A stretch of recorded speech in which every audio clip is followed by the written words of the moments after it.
वह रात और एक नई शुरुआत। अंधेरा घना था। मेरी आंखें खुली तो सिर में एक तेज दर्द उठा। शरीर का हर जोड़ टूट रहा था। नजर घुमाई तो खुद को एक अजनबी शानदार कमरे में पाया। मैं एक विशाल बिस्तर पर पड़ी थी और मेरे शरीर पर एक भी कपड़ा नहीं था। एक ठंडी हवा का झोंका आया और मेरा सारा बदन सिहर उठा। आतंक से मेरा गला रुंध गया। मैं चीखना चाहती थी पर आवाज़ गले में ही अटक गई। तभी एक आवाज़ गूंजी, जाग गई मलका? मैंने घबरा कर देखा। एक लंबा हैवानियत भरी मुस्कान वाला आदमी कुर्सी पर टिका हुआ था। उसकी आंखों में एक ऐसी चमक थी जो मेरे रोंगटे खड़े कर रही थी। वह राज था, इस शहर का सबसे ताकतवर और बेदर्द इंसान। तुमने मेरे साथ क्या किया? मैंने कांपते हुए पूछा, चादर से खुद को ढकने की कोशिश करते हुए। राज उठा और धीरे धीरे मेरे पास आया। उसने अपना हाथ बढ़ाया और मेरे गाल को छुआ। मैं एक झटके में पीछे हट गई। छुओ मत मुझे, मैं चीखी। वह हंसा, एक भयंकर खौफनाक हंसी। क्यों? तुम तो अब मेरी हो।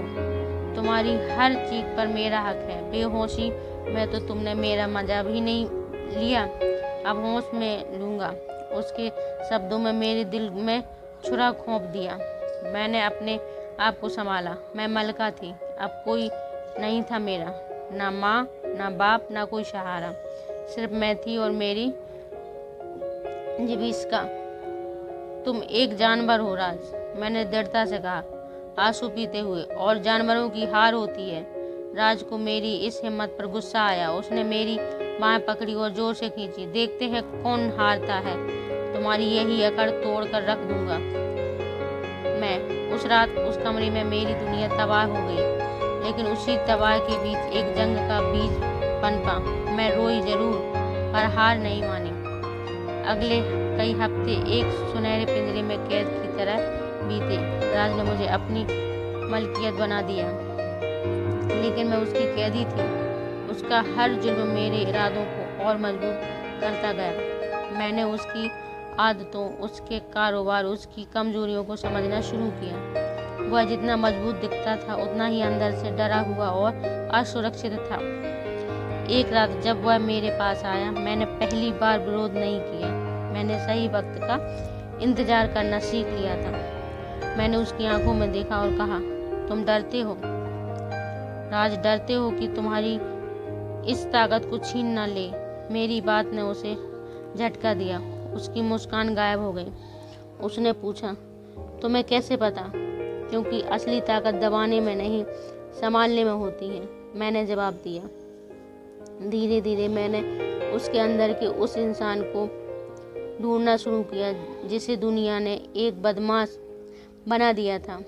मैंने उसके बचपन के दर्द, उसके पिता की उपेक्षा, उसकी तड़प के बारे में जाना। मैंने उसे समझा। हैरानी की बात यह थी कि उसने भी मुझे समझना शुरू कर दिया। मेरी ताकत, मेरी चुप्पी, मेरे अंदर का दर्द उसे आकर्षित करने लगा।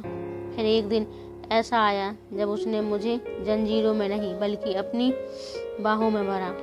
उसकी आंखों में वह हैवानियत नहीं बल्कि पश्चाताप था। मलिका, उसने कहा। उसकी आवाज़ पहली बार कांप रही थी। मैं तुम्हें खोना नहीं चाहता। तुम्हारे बिना अब यह महल, यह दौलत सब बेईमानी है। मैं चुप रही। मेरा दिल कह रहा था कि यह एक और चाल हो सकती है, लेकिन मेरा दिमाग जानता था कि यह सच था।